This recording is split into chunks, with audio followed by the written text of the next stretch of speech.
Artık şu yaptığım benim için bir video klasiği gibi bir şey oldu. Videolarımı çektikten sonra son olarak aklıma gelenler oluyor.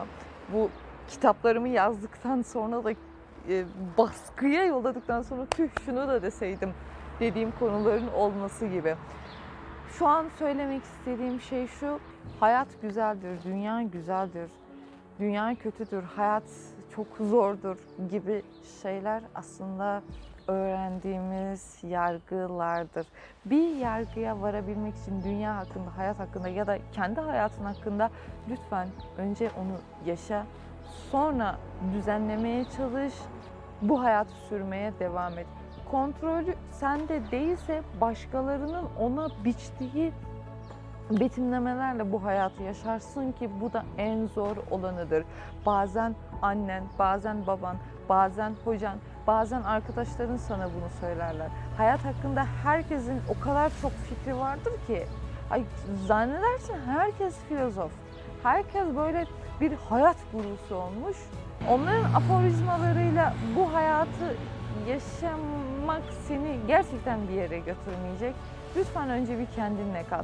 Ne istediğini ve ne için burada olduğunu öğren. Arkasından genel bir plan dahilinde yaşaman gereken en iyi hal neyse o hal üzerine bu dünyada yaşamaya çalış. Bir bak bakalım senin tarafından dünya nasıl? Senin gözünden dünya nasıl görünüyor?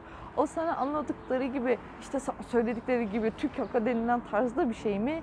Yoksa işte pamuk şekerlerden, toz pembe rüyalardan oluşan bir yer mi? Ya da ikisinin ortası mı? Lütfen önce sen deneyimle bu hayatı. Başkalarının yargılarıyla edindiğin o ön yargıyla bu hayatı yaşama. İşte o zaman zorlanırsın. İşte o zaman dünyanın her tarafı sana dik bir yokuş gibi gelir.